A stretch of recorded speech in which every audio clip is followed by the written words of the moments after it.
رحمت ربی اور اس کے کلزم رحمت جو ہے وہ جب کسی آدمی کو اپنے دامن میں سمو لیتی ہے تو پھر حالت یہ ہوتی ہے کہ حبشی غلام بن جاتا ہے امام، اور پھر اس امام کا مقام یہ ہوتا ہے کہ اس کا غلام اور شاگرد بن جاتا ہے اماموں کا امام۔ آج ہماری ممدوح شخصیت وہ عظیم تابعی ہیں جن کا مقام حدیث کی دنیا میں اتنا بلند ہے کہ امام باقر علیہ السلام جیسی شخصیت کہتی ہے کہ حدیث کا علم حاصل کرنے کے لیے تم عطا بن ابی رباح کے پاس جایا کرو۔ عبداللہ بن عمر اور عبداللہ بن عباس رضی اللہ تعالیٰ جلیل القدر صحابہ جب کوئی مسئلہ پوچھتا ہے تو وہ کہتے ہیں کہ جب عطا تمہارے درمیان موجود ہے تو اس سے جا کے مسائل پوچھا کرو، ہمارے پاس کیوں آتی ہو۔ یہ ہستی وہ ہے جن کو اللہ تعالیٰ نے اتنی ذہانت اور علوم کا ایک منبع تھے، اور ایسے لگتا ہے چنیدہ، جیسے رب تعالیٰ چن لیتا ہے نا بعض لوگوں کو، یہ ان لوگوں میں سے تھے۔ 20 برس تک مسجد کی جو فرش تھا وہ ان کا جو تھا وہ بچھونا بھی رہا، اور ساری رات عبادت کرنا اور تہجد میں 200 آیات کریمہ تلاوت کرنی، اور پھر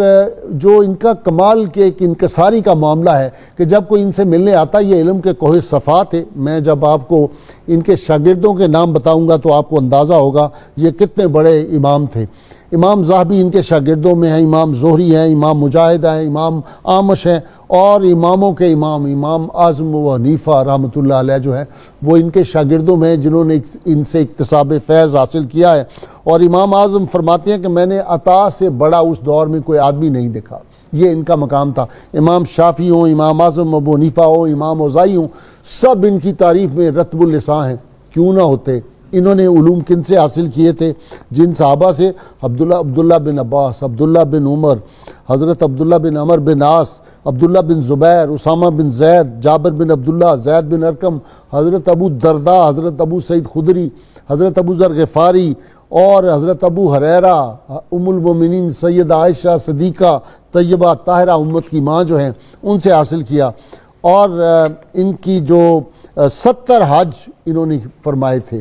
اور خاص طور پہ تنہائی میں رہتے، دروازہ بند ہوتا، اپنا علم پڑھتے رہتے، یا کوئی طالب علم آتا اس کو پڑھاتے، تو جب کوئی دروازہ آ کے کھٹکھٹاتا تو اندر سے پوچھتے کہ کیا بات ہے، کس لیے آئے ہو؟ تو وہ اگر جواباً کہتا کہ آپ کی زیارت کے لیے آیا ہوں، تو فرماتے بھائی میں تو اس قابل نہیں ہوں زیارت کی جائے، میں ان لوگوں میں سے نہیں ہوں، اس کو واپس بھیجتے، اور پھر جو پاس بیٹھا ہوتا اس کو کہتے کیسا عجیب زمانہ آ گیا ہے، اب لوگ ہمارے جیسوں کی زیارت کرنے کے لیے آتے ہیں۔ یہ انکساری اور اس کا عالم تھا، اور خاص طور پہ ایک بات پہ بہت زور دیتے تھے، کہتے تھے یہ جو وقت ہے نا یہ زندگی ہے، لمحوں کو بھی ضائع نہ کرو، اپنی زندگی کو ہر وقت جو ہے وہ تحصیل علم کے لیے خرچ کرو۔ اور ہر وقت ان کی محفل میں جو لوگ آتے تھے ذکر اور فکر، کبھی کوئی دنیاوی باتیں نہیں کی،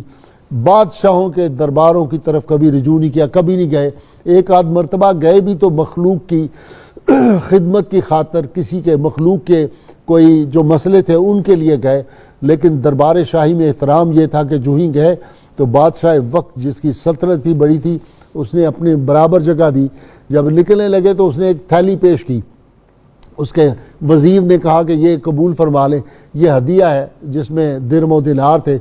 تو آپ نے کہا کہ نہیں مجھے ضرورت نہیں ہے، رب تعالیٰ کا خزانہ جو ہے وہ کافی ہے میرے لیے، میں یہ لینا نہیں چاہتا کوئی افزانہ۔ یہ اتنی بڑی شخصیت ہے۔